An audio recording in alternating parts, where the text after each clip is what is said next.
Fatia, Prodi PGSD. Saya selaku mahasiswa ingin mewawancarai Kepala Sekolah yang bernama Bapak Ade Rahman selaku Kepala Sekolah MI Albaria. Tujuan saya untuk mengerjakan atau melaksanakan tugas PLP 1. Saya akan mewawancarai yang pertama, yaitu tentang visi misi sekolah seperti apa.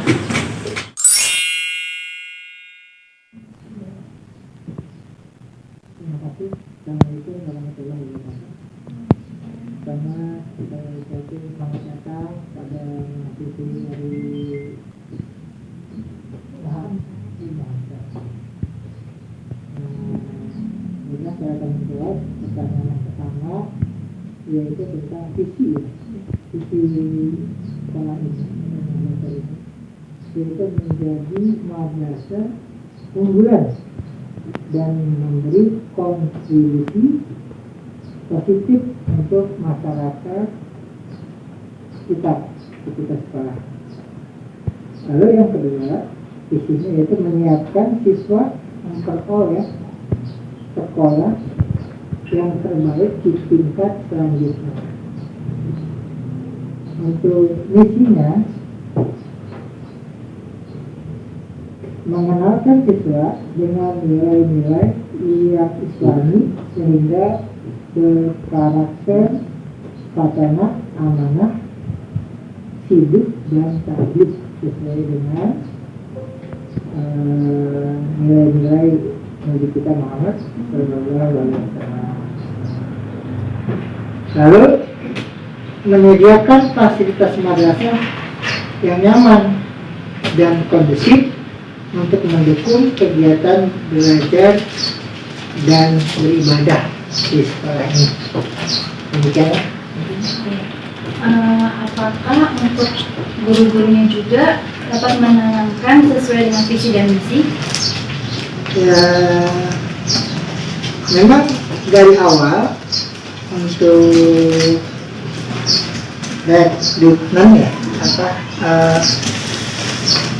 kita mencari guru yang emangnya harus sesuai dengan tujuan. Yang pertama, di sini itu untuk guru yang laki-laki maupun perempuan itu harus bisa membaca Al-Quran yang baik.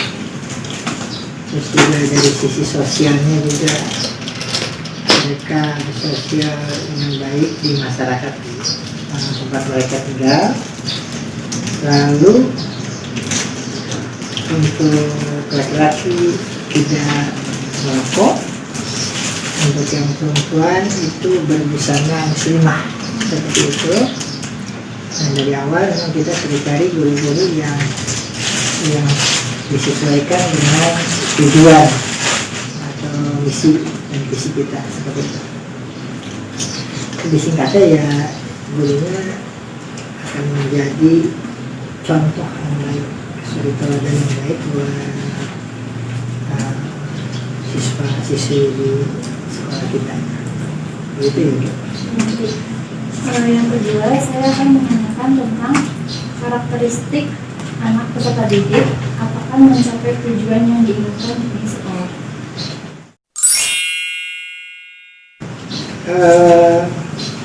Memang banyak kendala kalau untuk mencapai tujuan, karena kalau di sekolah itu, waktu sekolah itu hanya sepertiga mungkin dari keseluruhan waktu yang ada mereka punya. Lebih banyak mereka di luar sekolah, itu menjadi kendala buat kita. Tapi kalau dipresentasikan untuk pencapaian tujuannya 80%, alhamdulillah dari tujuan tercapai 80%. Mungkin 20% melihat dari lingkungan keluarganya, lingkungan tempat tinggalnya yang sangat berpengaruh terhadap karakteristik mereka. Mungkin kalau bisa dipresentasikan 80% tercapai. Yang ketiga, saya ingin menanyakan tentang peraturan ataupun tata tertib di sekolah ini. Jadi tata tertib di sekolah kita ini terbagi dua gitu ya. Pertama, tata tertib untuk akademik dan juga untuk peserta didik. Nah, kalau untuk akademik kita secara luas terhadap guru-guru sekolah termasuk di dalamnya, dan kalau untuk siswa yaitu peraturan tata tertib untuk siswa ini berbagi beberapa pasal. Pasal yang pertama itu adalah kewajiban umum. Yang pertama, siswa wajib setia dan taat sepenuhnya kepada Pancasila dan Undang-Undang Dasar. Menjunjung tinggi nama baik diri sendiri, nama baik sekolah serta keluarga dan masyarakat. Itu pasal yang pertama. Untuk pasal kedua yaitu tentang pendidikan agama. Jadi bahwa sekolah kita ini memang lebih kepada akhlak. Jadi untuk membentuk akhlak itu maka ditanamkanlah pendidikan agama secara ketat di sekolah kita. Nanti ada sholat berjamaah, itu harus diikuti, wajib mereka mengikuti sholat berjamaah, sholat duha, sholat zuhur, itu tertuang dalam tata tertib. Dan untuk setiap hari Senin mereka upacara bendera. Dan pada pasal 5 itu siswa wajib menghormati guru dan harus hormat juga terhadap selain guru, artinya tenaga kerja seperti PU gitu, atau penjaga sekolah harus mereka hormati. Lanjutkan untuk pasal 6 yaitu untuk satuan pendidikannya. Jadi siswa itu wajib mempergunakan sarana yang ada di sekolah dengan baik. Ya, jadi tidak merusak fasilitas-fasilitas yang ada di sekolah. Berhati-hati menggunakan alat-alat yang mudah rusak atau pecah. Nah, kemudian tadi yang lainnya seperti buku-buku atau peliharaan fasilitas-fasilitas yang ada di sekolah, mereka wajib memelihara. Lalu kewajiban yang selanjutnya tertuang dalam pasal 7 yaitu seragam dalam sekolah. Jadi kita atur untuk seragam sekolah harus apa Selasa sampai di hari Sabtu.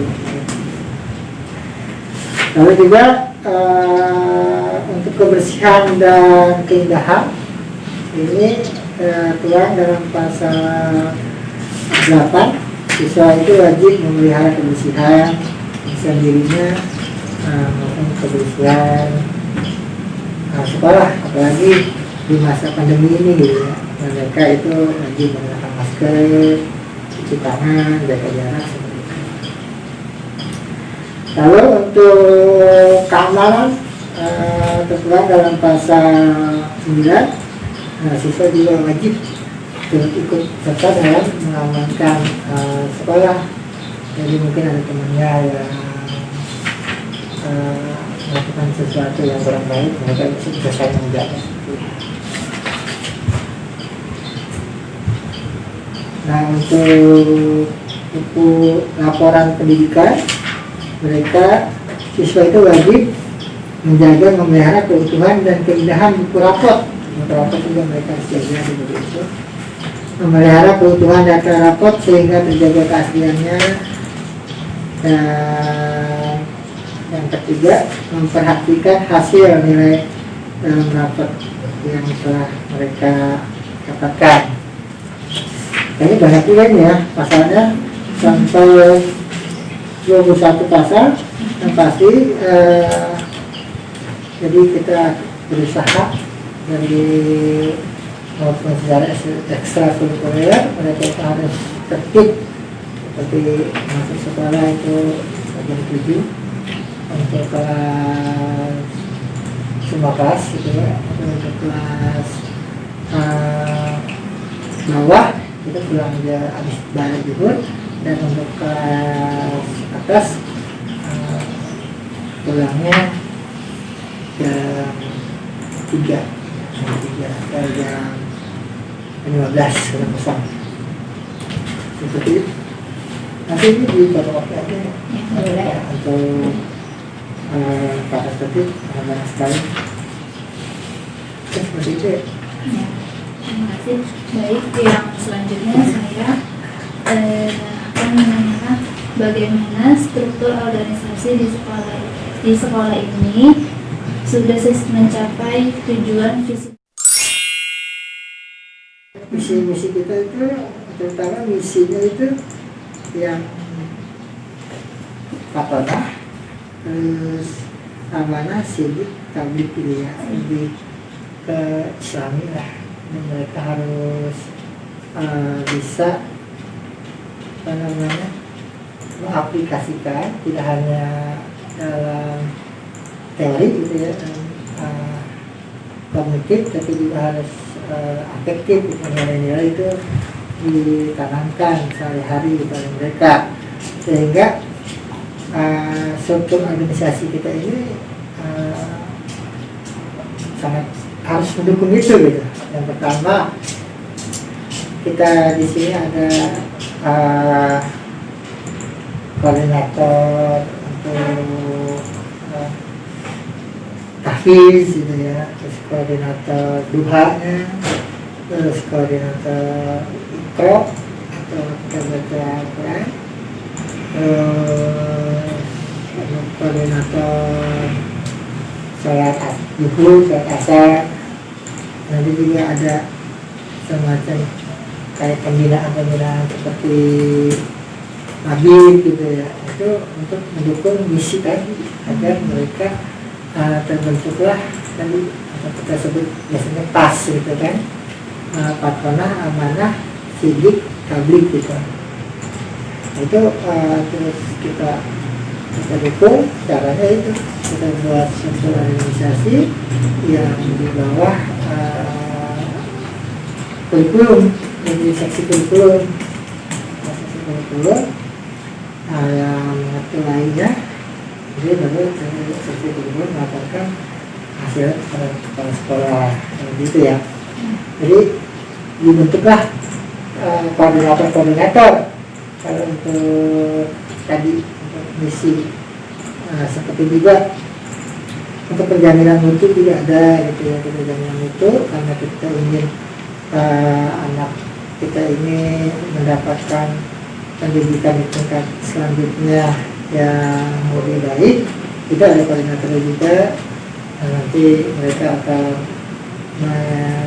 mensurvei sekolah mana yang dibutuhkan oleh anak didik, nanti diinformasikan oleh koordinator tersebut untuk anak atau mereka ingin melanjutkan ke pesantren atau ke SMP atau ke madrasah sanawiyah. Nah itu ada tugasnya sendiri koordinator tersebut.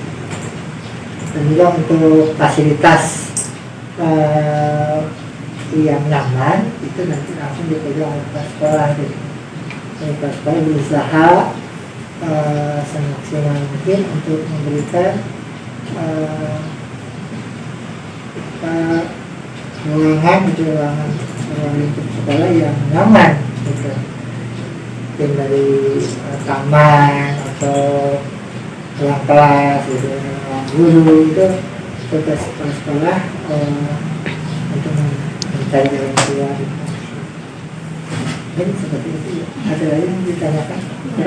Selanjutnya, saya ingin menanyakan kegiatan seremonial apa yang dilakukan di sekolah ini. Contohnya seperti kayak upacara ataupun kegiatan lainnya. Ya, alhamdulillah kalau untuk kegiatan-kegiatan seremonial gitu ya, nasional ya selalu kita ikuti ya, seperti upacara bendera sekolah seni, terus hari Sabtu Pancasila, terus hari pahlawan, semua kita ikuti. Dan juga untuk hari-hari besar Islam juga kita ikuti, seperti Muharram,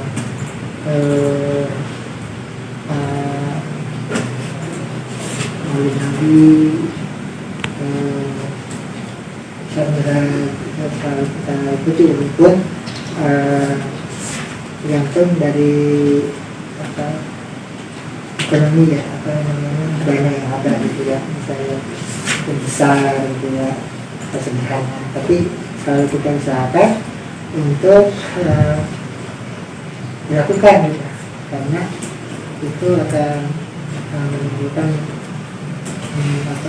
rasa nasionalisme yang kuat bagi anak-anak maupun sejarah Islam gitu, Islam untuk anak-anak. Dan juga mudah-mudahan kita bisa buka untuk masyarakat juga. Misalnya kalau maulid tidak hanya diadakan oleh atau diikuti oleh warga sekolah, tapi juga warga di sekitar sekolah, seperti itu. Yang terakhir Pak, saya menanyakan apakah sistem pembelajaran di sekolah ini berjalan sesuai dengan yang diharapkan sekolah dan kegiatan ekstrakurikuler. Jadi kalau sekolah kita kan madrasah itu kan di bawah departemen agama ya. Kurikulumnya itu ada tidak halal, ada sekali tidak kita juga mengambil juga dari dinas ya pendidikan gitu. Malah kita dari yang ada yang kurikulum yang dari pemerintah itu kita laksanakan dengan baik, malah ada pengembangannya gitu ya, seperti tahfiz gitu ya, baca tulis Al-Quran.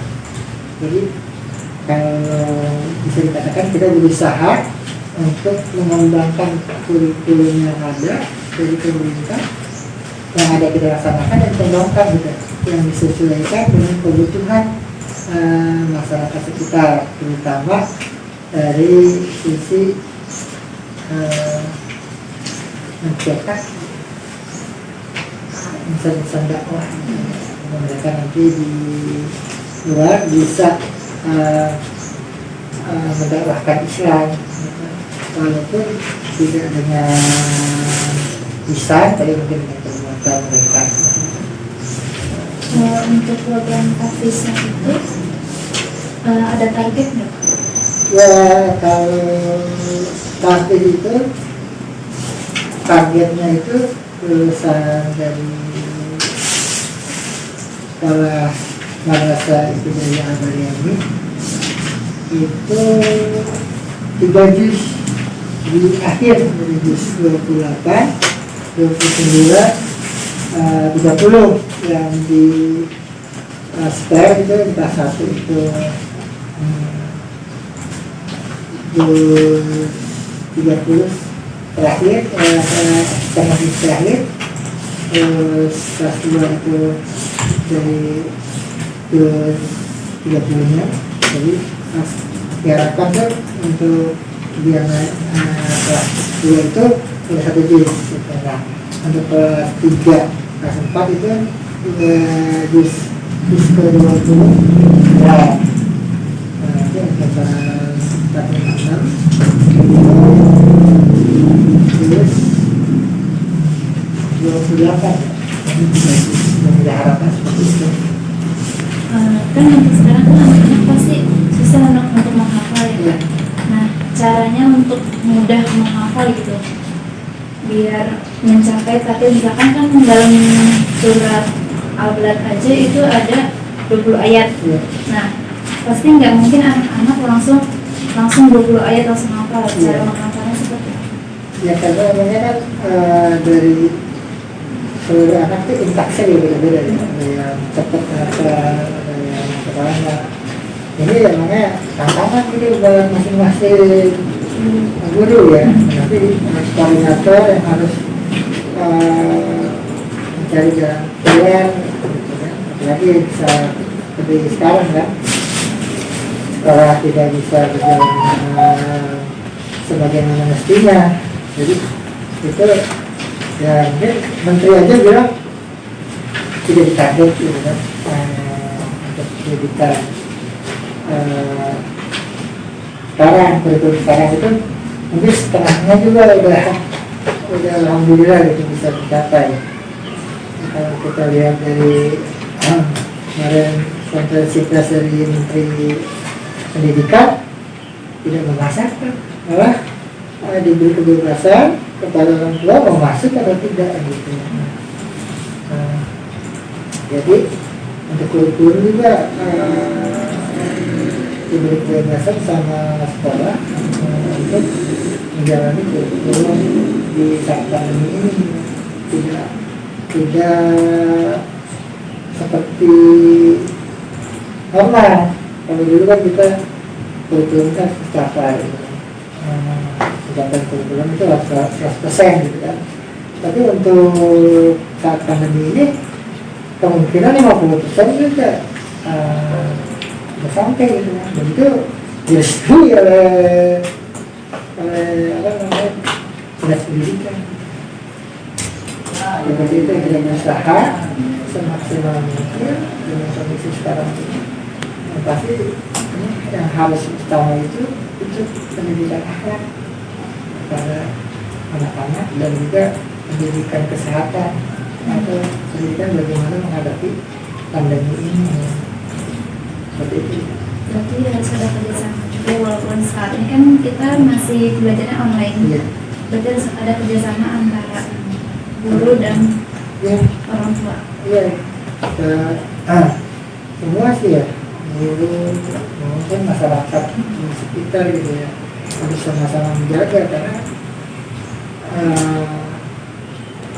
kalau pandemi ini kan jadi tidak bermasalah di sekolah aja kan, di semua ya, semua di masyarakat, tingkat RT, tingkat RW itu harus sama-sama gitu ya.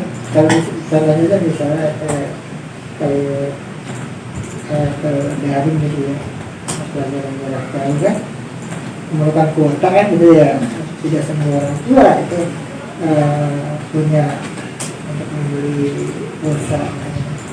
Nah ini mungkin pihak RT juga mungkin bisa memberikan apa namanya, ada wifi tingkat RT misalnya gitu kan ya, semuanya juga mungkin juga dari sekolah juga